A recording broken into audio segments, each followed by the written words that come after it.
Bienvenidos al podcast El Óptimo de Pareto, un medio de divulgación del Grupo Macro para compartir ideas y crear consensos del Perú que anhelamos.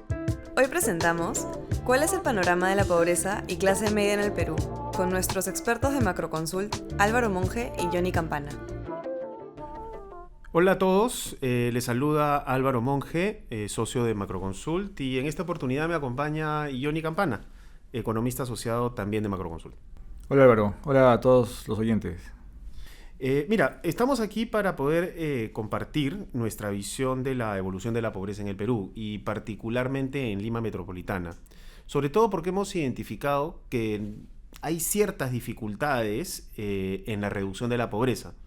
Básicamente, lo que estamos viendo es que no baja con la fuerza que esperaríamos. Exacto. En Lima es como si hubiésemos llegado a una meseta difícil de romper, y en esa línea creo que vale la pena, Álvaro, que nos puedas comentar qué factores pueden explicar ese estancamiento de la pobreza en Perú, pero particularmente en Lima Metropolitana. Ahí yo creo que hay un elemento transversal que tiene que ver con el bajo crecimiento económico. Esto hace que el empleo en los sectores más vulnerables vaya particularmente lento. Además hay que tomar en cuenta de que el empleo en las zonas urbanas y en particular en Lima todavía es muy informal, lo cual implica que son opciones de trabajo de baja calidad, precarias, muy inestables. Y en última línea también la ausencia de políticas públicas, sobre todo políticas públicas que atiendan a la pobreza urbana, ¿no? No ha habido la suficiente creatividad todavía como para implementar ese tipo de políticas. Pero además hay otro factor, la incertidumbre política. Sabemos que cuando el panorama es incierto, las inversiones se frenan y eso claramente afecta al mercado laboral. No podemos esperar que sin inversión haya más empleo ni mejores sueldos.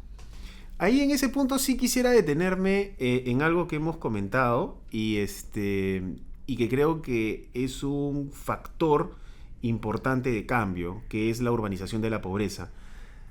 Ahí te quería preguntar, Johnny, ¿qué podemos entender o qué entendemos por urbanización de la pobreza y sobre todo en el contexto de la capital? Ese concepto refleja un cambio estructural en la distribución de la pobreza. La pobreza actualmente ya no está más concentrada en zonas rurales. Ahora vemos con fuerza que espacios urbanos como Lima Metropolitana son cada vez aquellos donde se aloja la población pobre. Las zonas rurales siguen siendo las zonas más pobres en términos relativos, no quiero decir que no dejen de ser pobres, pero la cantidad de pobres actualmente está mayormente concentrada en ámbitos urbanos. Según nuestros cálculos más recientes, 7 de cada 10 peruanos pueden estar viviendo en zonas, peruanos pobres pueden estar viviendo en zonas urbanas. Y eso tiene que ver con varios factores. Algunos de ellos, por ejemplo, tienen que ver con la migración urbano-rural, pero también con otros elementos del mercado laboral, como la informalidad laboral derivada de un mercado que no genera suficientes espacios para el desarrollo de puestos de trabajo de calidad. Sí, eso es crítico y además hay que tomar en cuenta que vivir en una ciudad es costoso y no solamente por el costo que puede tener una canasta alimentaria, sino todos aquellos costos que están asociados como funcionar en una ciudad, particularmente los costos de transporte, por ejemplo.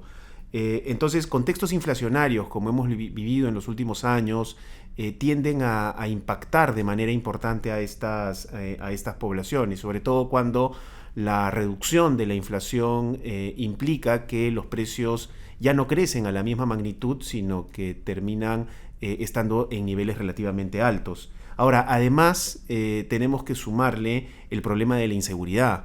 La inseguridad ciudadana tiene efectos o está teniendo efectos particularmente importantes, sobre todo en negocios de pequeña escala y sobre todo en zonas donde habitan los ciudadanos más vulnerables, ¿no? Sí, y creo que a eso hay que sumarle que ahora vemos que aquellas personas que caen en pobreza tienen cada vez más dificultades para salir de ella, y eso puede estar configurando un entorno o un contexto bastante peligroso en el cual la pobreza se torna crónica, se torna inflexible, difícil de moverse.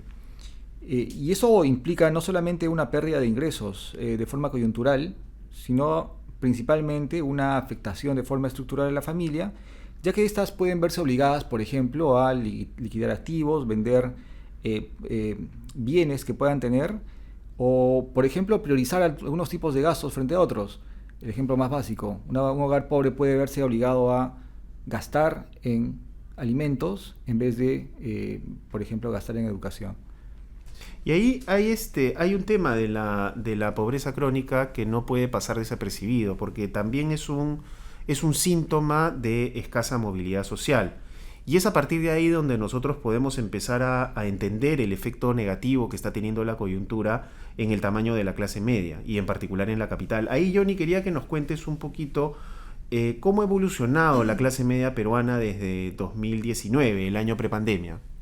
Bueno, en el 2019 la clase media alcanzaba el 41.6% de la población, es decir, cerca de 13.6 millones de personas eran parte de la clase media en aquel entonces. Actualmente ese porcentaje se ha reducido, somos 37.3% de la población clase media, y eso en valores actuales representa alrededor de 12.9 millones. La población ha crecido como un todo, pero la clase media, incluso como un todo, también se ha reducido. Y ahí hay un punto importante, ¿no? Porque implica que este grupo llamado clase media empieza a formar parte, o los que eran prepandemia clase media empiezan a engrosar este grupo de los vulnerables, ¿no? Que es un grupo sobre el cual hay que tener particular cuidado, porque algunos de ellos podrían verse afectados o tener un riesgo relativamente alto de caer en la pobreza frente a choques como, por ejemplo, una enfermedad o la pérdida de trabajo. Sí, exacto. Son personas que no tienen redes de protección social, y ciertamente no hay políticas preventivas que aseguren a esas familias frente a esos choques que implican riesgos de empobrecimiento.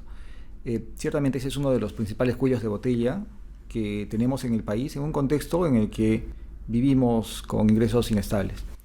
Con todo eso en mente, Álvaro, cuéntame, ¿qué podemos esperar de la pobreza en el corto y mediano plazo? En el corto plazo las cosas son más o menos claras. Ya con el año, ha transcurrido más de la mitad del año 2025, y ahí nosotros estamos estimando alrededor de una pobreza de unos 26.2%, lo cual sería un poco más de un punto porcentual por debajo de lo que se registró en 2024, cuando la pobreza era 27.6%.